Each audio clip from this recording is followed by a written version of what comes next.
Hey folks, so happy Saturday to all of you. Happy first day of the fourth quarter 2022.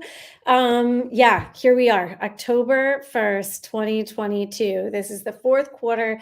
And the question really is, where are you on your goals for the year, right? How are you doing? And you still have a quarter left of the year, which is exciting. But fourth quarter evaporates so fast. You have here in the US, we have Halloween and then Thanksgiving and then Christmas and New Year's and all the other stuff that's normally in a quarter, but something about the fourth quarter with the holiday seasons, it just really collapses in on itself, right? So I wanted to take a moment and talk about how can you finish out the rest of this year really bold. If you're a consultant, if you're a coach, if you're a professional services provider, if you're someone in our Bold House community, and you're looking at the year saying, yeah, I really have big goals for this year, but I'm not sure I quite reach them. Is there still time for me to bring in business from my corporate clients? What can I do before the end of the year to really go strong? And so I wanted to talk about some of those things. Now, it has been, in full disclosure, a long day for me here. I'm out in Phoenix, Arizona right now, so hence why this camera lighting is as great as it normally is when I'm at in my office with all my equipment. And I'm on a different time zone. And I spoke today at a conference, and I've been on my feet at our exhibitor space. So it's been a long day. So bear with me. But I think that, given today is October 1st, I really wanted to take some time today specifically to talk about this. And if you're scrolling through LinkedIn right now, or you're scrolling through YouTube, and you come across this woman talking about fourth quarter, if you don't know who I am, I'm Angelique Ruers, CEO and founder of Bold House, and we're the leading experts at helping experts to win and work with corporate clients of all kinds, right? Like we throw a big banner around, like a big umbrella around organizations. So you might work with colleges and universities, or mid-markets, or nonprofits, or small enterprises with a couple hundred people. We consider it corporate because the psychology to the relationship is very much the same.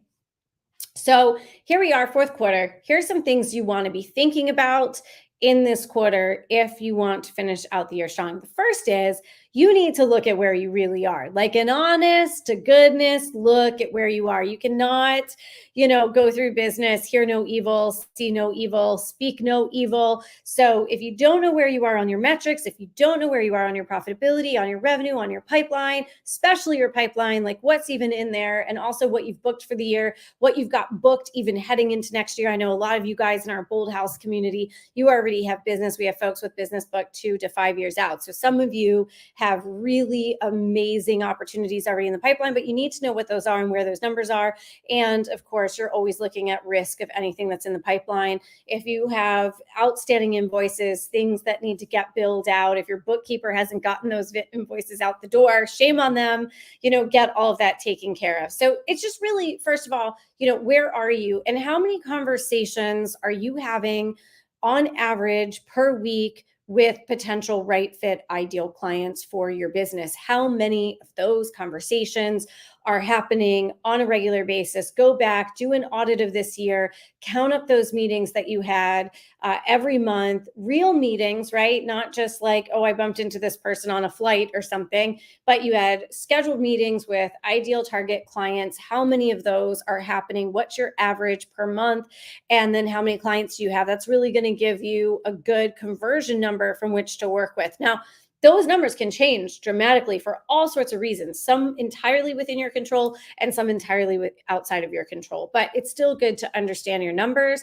It's good to understand what you've been averaging and to understand where your revenue, your top line, and your bottom line is for the year. So that's really step one. You want to finish the year bold, then really look at the numbers. And it can be really motivating. I mean, for one thing, on sort of an ironic perspective, we'll sometimes get folks who are saying like, I feel like I'm really failing in my business. I feel like my coaching business, my corporate training business, my services business, I feel like nothing is working. But then when they go look at their numbers in terms of the number of conversations they've had with decision makers, the number of places that they've spoken, the number of executive roundtables that they've hosted, or the number of webinars that they've done for industry associations, the number of meetings they've had with decision makers, they're like, well, it's not that nothing's working, it's that I'm not doing anything. And like, what just happened to 3/4 of the year? I thought, I feel like I've been really, really busy, but I haven't actually done anything that would create a cause and effect, universal law, cause and effect, that's actually going to put my ideal clients in my pipeline, that's going to move those opportunities forward. So it's really not that I'm trying to do these things and I'm not succeeding. It's that I really haven't put my energy on the right things. So which can sometimes be a relief. I know that sounds strange, but sometimes it's like, oh, wow, like, I'm just doing all the wrong things. So no wonder this is what's going on in my business. So really this weekend, early this week, do it fast. Again, Halloween, Thanksgiving, Christmas, they're all going to be on your heels. So do it early this week. Look at your numbers, look at your metrics, look at the things you've done, really look at the data of it. How many meetings per month are you doing? What does that average out to? How many clients have you closed? Top line revenue, bottom line profit? How many places have you spoken? How many new people have you reached out to? These are all going to inform even what you should be prioritizing in the fourth quarter, right? So you got to do that first. The second thing I really want you to look at, if you want to finish out this year bold, you need to look at where you are hiding. Where you're hiding. So there are 3 places that experts, so again, coaches, professional service providers, consultants, keynote speakers, there are a handful of places that group of individuals, right, if you're one of them, tend to go to hide. And these hiding places, we know about the hiding places, okay? But let's just talk about a couple of the hiding places. So first hiding place that experts love is work with their clients, which makes sense. It's why you're in business, right? Because you love your work that you do.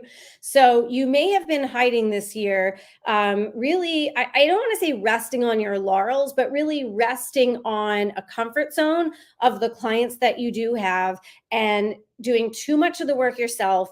And now you're going to create a feast or famine cycle for yourself, because instead of doing business development, you have been hiding out in the work that you already booked, which I get that you need to be a part of that. You do, but you don't need to do all of it. And you certainly can't do it at the expense of continuing to fill your pipeline and doing the things that you, as the CEO of your business, need to do, right? So first place people go to hide is client work. And especially if they are, delivering, 80% to 100% of that client delivery work. So that's one place. The next place that experts love to go and hide is they love to go and hide at building.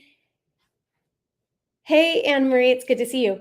They love to go and hide and build programs. Programs.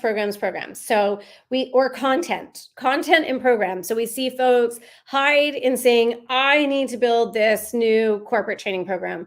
I need to build an online training program. I need to build a mastermind program. I need to build a masterclass. I need to write a book. I need to write a series of books. I need to write, a series of workbooks. I have to create content. There's all this content I have in my head. There's all this knowledge I have. I've got to go build programs and content. And so that can be really, really problematic for a whole host of reasons. Number one, you should never be creating any program that you haven't sold at least half a dozen times in a predictable way, meaning you understand the exact cause and effect that led to people coming and buying that program from you. You should not be then creating a new program that hasn't been sold, right? You should sell the program, build it, deliver it, sell it again, refine it, sell it again, refine it some more in that delivery, and not going to try to put something online into a learning management system that you haven't built out at least 6 times for 6 organizations and delivered to real human beings and got real data and real feedback and really had that 360 feedback loop. That's the only time you should be then going out to build an online program. any other programs that you want to build, you need to sell them first, right? Before you build them, or at least just, barely sketch them out in a wireframe and then go sell them. Obviously, you need to know a little bit about what's going to be in them, but you shouldn't be building programs. And you sure as heck should not be writing books if your pipeline isn't full. One of the things about books that are really successful is that they are written based on significant client experience and the real world stories of the clients that you've interacted with. And so, it's great to kind of write a book in parallel to all the client work that you're doing, and really kind of using some of those anecdotes, using some of those stories, sometimes even interviewing the clients for the book. But to put the book before filling your pipeline is not a very great idea, especially when you look at just the amount of time and energy that goes into a book. And the book, by the way, really doesn't help you sell corporate clients. It adds to the likelihood they'll select you once you get to the table. But it's not like an economic engine into your business. Not like many people, not like it was 10, 15 years ago. There's just so many books now, right? So if you're hiding in creating content or building programs that you haven't sold, that's not a great place to hide, right? Especially if you want to finish out Q4 bold. The next place folks go to hide is to become a better practitioner at their craft. So the first one was doing client work all yourself and burying your nose in the client work. The second is creating new programs or new content. The third is focusing first and foremost on becoming a better practitioner, meaning, oh, I have to go get another certification now. I have to get another degree. I have to take another certificate course. I have to get more letters after my name. And if only I had more letters after my name, suddenly I would have more clients. But unfortunately, that really is not how it works. In fact, some of the consultants out there, some of the leadership experts, some of the professional service providers that are out there, consultants and others that are the most busy in their business are not the best. They're not even close to the best, and they don't have any letters after their names, but they focus first and foremost on learning how to get to decision makers, mastering how to get to decision makers, mastering how to have conversations with the decision maker once they get there, mastering how to navigate those relationships, and mastering how to turn those relationships, those early wins, those early gateway opportunities into 1 year, 2 year, 3, 4, 5, 6+ year client engagements, right?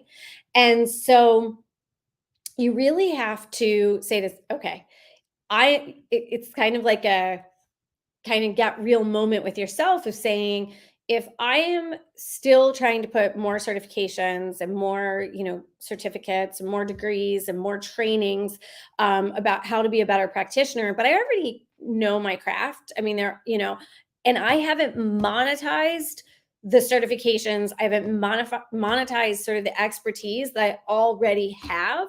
Adding more expertise to that pile is not going to fill your pipeline, right? So you really have to ask yourself, am I hiding and becoming a better practitioner? Am I hiding and honing my craft even more? Because if you have a craft, if you are a practitioner at something, you obviously already have training. If you're not fully monetizing what you've already learned how to do, the skills that you already have, the certificates, the certifications, the degrees, all the knowledge and trainings that you already have, the programs that you've already built, if you're not already monetizing those, then all you're going to do is add more certifications and more trainings to the pile of things that you can't monetize. So you really have to balance it. And those of us who are driven by sort of an expert from a motivational maps perspective, those of us who are driven in part by that sort of expert driver, and we just like soak up the information and we love the knowledge and we love being better at our craft. That's great. And I say that as someone who expert is my second highest motivator, but that can overtake my responsibility as the CEO in my company to go out there and build the business if I'm not careful, right? So it's really about, first of all, getting clear on where you are right now in the business, understanding all of your metrics. And then secondarily, if it turns out you really haven't been doing the activity that you need to be doing, and you're not creating those conversations with decision makers, and you're not turning those conversations into opportunities in your expert-based business, then you've got to say to yourself, okay, so then where am I hiding? Because I guarantee you, for at least 99% of you, especially in our community, you're not hiding on the beach somewhere. Not that, you guys aren't taking amazing vacations. I think this week alone, we have Bold House members who are in Italy, in Switzerland, and in Alaska right now, just off the top of my head, just taking trips. And that's amazing. You want to do that. But I also know you guys work really, really hard, right? I know you work really hard. So where is that energy going? Where is your hiding place? And maybe you have a hiding place that I didn't mention. Maybe you have a hiding place that isn't doing client work all yourself, building programs or creating content or becoming a better practitioner. Maybe you have a different hiding place, right? Mindset can be a hiding place. Don't get me wrong, mindset's super important, but mindset can also be one of those places that folks can hide under the I'm going to work on my mindset, that rock, and go hide there. Of course, the best way to work on your mindset is to do it in tandem with taking action on growing your business, not kind of going behind the mindset rock and hiding there, but really being out and about and doing the mindset work while you're in action on the things that fill your pipeline, right? So second thing to finish the year bold is to figure out what that hiding place is. And then the third thing that you can do is really ramp up your clarity and your skills around business development.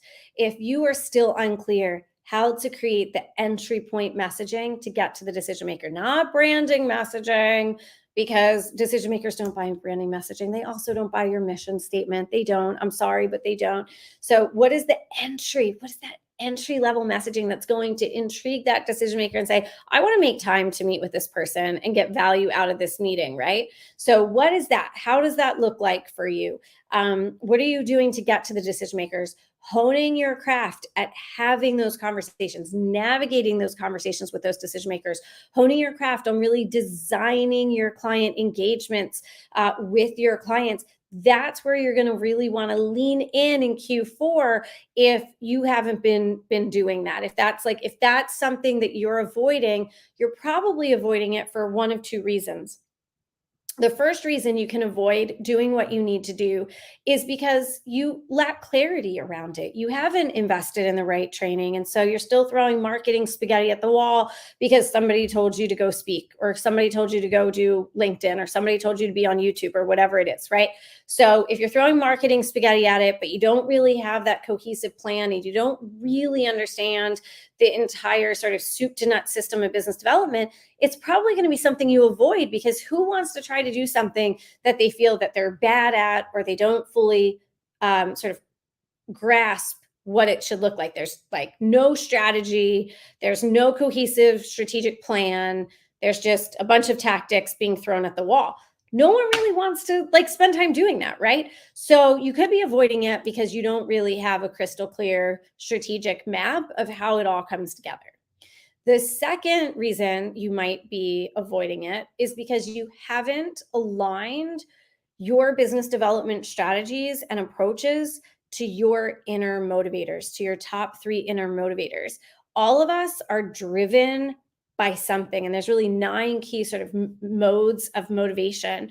And where are you activated from, right? Like, where are you activated from? If you haven't aligned your business development strategies to what motivates you, then you're going to constantly be in one of two places. Either you're going to always do the stuff that does motivate you, so you're going to then ignore the business development activities, or you may even be in a situation where you've actually designed your business development strategies in a way that they specifically are buried under your top demotivators. So the things that truly suck your motivation out of you, you may very well have been like, well, people told me I needed to do X, Y, and Z. So I'm trying to do that, but then I just do nothing but procrastinate, and I don't do it well, and I do it inconsistently. So now I'm going to guilt myself for not doing those things, which just creates a cycle of more avoidance. So it could just be lack of clarity.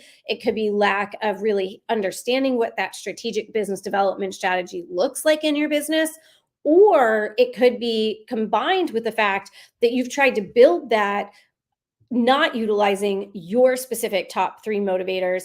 And in fact, you might even have designed it in a way that it's like latched on to your demotivators, which is a disaster, right? It's a disaster because you're never going to do it because it demotivates you. And when you do it, you're probably going to do it poorly. And then again, you're going to beat yourself up about it, which creates a really bad mindset cycle. It can really put you in a rut. It can really make you feel inadequate or really disillusioned with your business, which sucks because you started your business to do what you love with people that you love, having the impact that you love, right? So don't do that.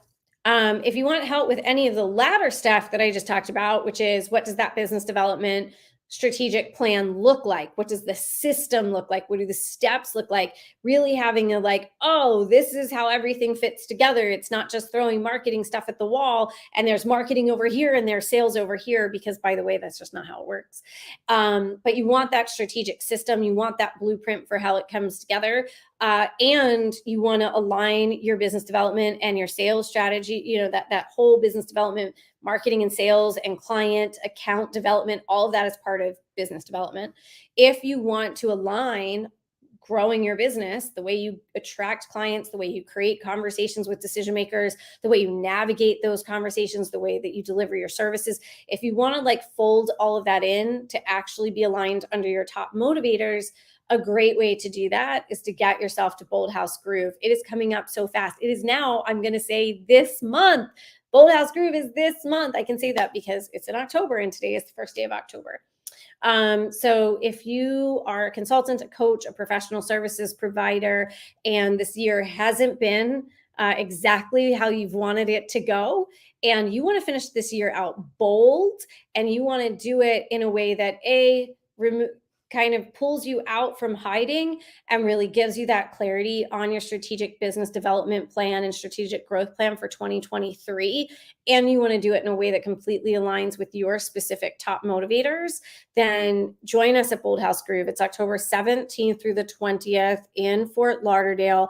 Everyone who is coming into this conference, we're going to be doing their motivational MAPS assessments with them so we can really help you to align your strategies to what's going to motivate you. It's so game changing. I can't tell you how much it has changed my life designing my business and what I focus on doing around my top motivators and not other people, and trying to mimic what other people are doing because it doesn't work for me if it's not motivating me to take the action, right? So it just melts away that resistance and just keeps you in your mojo. It's why the conference is called Groove, because it's about getting you into that, that groove that you're in where like everything is just flowing and going. And it's like, oh, I could do this for ages and not get tired. And it's like, all the wind is in my sails. That's because of how we designed this year's conference, is to put that wind in your sails. So I'm going to go get a glass of wine because I have been going all day long. But really, guys, look at your numbers, look at your metrics for where you are, get a good snapshot of that. Look at where you are hiding. Every one of us has a hiding place. And then last but not least, look at where you're lacking clarity or alignment in how you are growing your business, because it's either a clarity issue or an alignment issue, or more than likely it's both. And we can help you fix that at Bold House Groove. All right, you guys have a great Saturday evening. And I am going to pop off of here and go get a glass of wine. Have a good night.